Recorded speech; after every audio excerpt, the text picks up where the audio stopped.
आणि आता आजचा दुसरा एक्सप्लेनर आपण बघणार आहोत. आपलं पुढचं एक्सप्लेनर आहे महाराष्ट्राचा अभिमान. कारण आपल्या महाराष्ट्रातली एक व्यक्ती एका महत्त्वाच्या पदावर विराजमान होते. ती व्यक्ती कोण आहे हे पाहण्याआधी आपण एक वक्तव्य ऐकू. लहान असताना मी सांगितलं ते गजेघाट नावाची एक शाळा होती झोपडपट्टीमध्ये.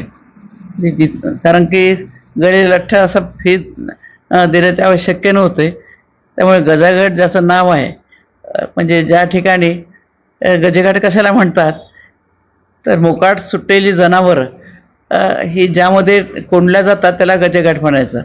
अशी ती निकृष्ट प्रकारची शाळा होती आणि घराजवळ जवळही होती.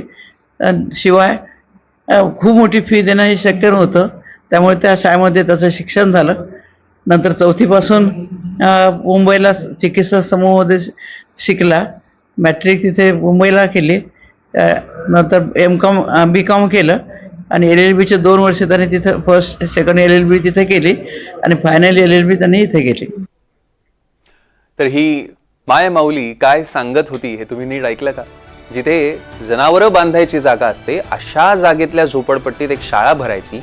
त्या शाळेत तिचा मुलगा शिकला आणि मोठा झाला. हा मुलगा कोण आणि तो मोठा झाला म्हणजे किती मोठा झाला, किती यशस्वी झाला? तर जनावरं बांधण्याच्या जागेतल्या शाळेत शिकलेला हा मुलगा भारताचा थेट सरन्यायाधीश झालेला आहे. आजचा आपला एक्सप्लेनर मराठी मातीतनं सरन्यायाधीश पदापर्यंत पोहोचलेल्या भूषण गवईंबद्दल. भूषण गवई भारताचे 52वे सरन्यायाधीश असणार आहेत. न्यायमूर्ती गवई यांची नियुक्ती महाराष्ट्रासाठी ऐतिहासिक आणि गौरवशाली अशीच आहे. न्यायमूर्ती मोहम्मद हिदायतुल्ला आणि न्यायमूर्ती शरद बोबडेंच्या पावलावर पाऊल टाकत न्यायमूर्ती भूषण गवई हे सर्वोच्च न्यायालयाचे सरन्यायाधीश होणारे नागपूरचे 3रे न्यायमूर्ती. तसंच न्यायमूर्ती KG बालकृष्णन यांच्यानंतर हे पद भूषवणारे दलित समाजातले 2रे प्रतिनिधी. विद्यमान सरन्यायाधीश संजीव खन्ना यांनी न्यायमूर्ती गवई यांच्या नावाची शिफारस केली. न्यायमूर्ती गवई यांना सरन्यायाधीश म्हणून मे 2025 ते नोव्हेंबर 2025 असा कार्यकाळ लाभणार आहे. आता हा कार्यकाळ लहान जरी असला तरी दलित समाजासाठी आणि न्याय व्यवस्थेतल्या सर्व समावेशकतेसाठी त्यांची ही नियुक्ती अत्यंत महत्त्वाची मानली जाते.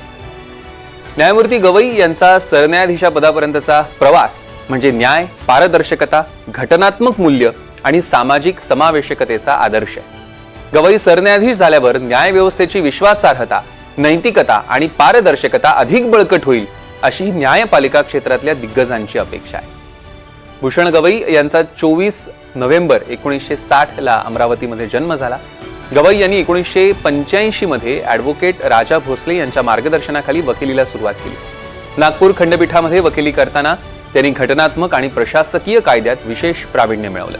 1992 मध्ये सहाय्यक सरकारी वकील, 2000 मध्ये सरकारी वकील आणि नंतर विशेष सरकारी वकील म्हणून गवईंची नियुक्ती झाली. भूषण गवई 2003 मध्ये मुंबई उच्च न्यायालयाचे अतिरिक्त न्यायमूर्ती तर 2005 मध्ये स्थायी न्यायमूर्ती झाले. 2019 मध्ये त्यांची सर्वोच्च न्यायालयात नियुक्ती झाली. न्यायमूर्ती गवई यांचं घराणं सार्वजनिक सेवेशी निगडित आहे. त्यांचे वडील रासू उर्फ दादासाहेब गवई हे प्रख्यात दलित नेते होते. नंतर ते बिहार आणि केरळचे राज्यपालही होते. भूषण गवई यांचे भाऊ राजेंद्र गवई अमरावतीतल्या राजकारणात सक्रिय आहेत. न्यायमूर्ती गवई यांनी सर्वोच्च न्यायालयात पारदर्शकता, संस्थात्मक स्वायत्तता आणि पर्यावरण संवर्धन यावर नेहमी ठाम भूमिका घेतली. भूषण गवई यांनी सर्वोच्च न्यायालयात कुठले महत्त्वाचे निर्णय दिलेत एकदा बघूया. जम्मू काश्मीर मधलं कलम 370 हटवण्याच्या खंडपीठात गवई यांचा सहभाग होता. 2016 मध्ये झालेली नोटबंदी वैध ठरवणाऱ्या खंडपीठाचे ते सदस्य होते. निवडणूक बॉन्ड म्हणजेच निवडणूक रोखे योजना रद्द करणाऱ्या निर्णयात गवईंचा सहभाग होता. अनुसूचित जातींमध्ये उपवर्गीकरण करून आरक्षणाच्या अंमलबजावणीला घटनात्मक मान्यतेचा निर्णय गवई यांनी घेतला. कोणतीही पूर्वसूचना न देता इमारती तोडू नये यासाठी देशभरामध्ये मार्गदर्शक तत्व ठरवण्यासाठी एक खंडपीठ नियुक्त करण्यात आलं होतं आणि गवईंच्याच नेतृत्वामध्ये हे खंडपीठ स्थापन करण्यात आलेलं होतं. तर भूषण गवई हे उच्च न्यायालयात असताना त्यांनी कुठले महत्त्वाचे निकाल दिलेले आहेत त्या निकालांवर सुद्धा एक नजर टाकूया. दहीहंडीची उंची आणि गोविंदांच्या वय ठरवण्याचा निकाल भूषण गवई यांनी दिला. सगळ्या स्कूल बसची फिटनेस तपासणी करण्याचे आदेश गवईंनी दिले.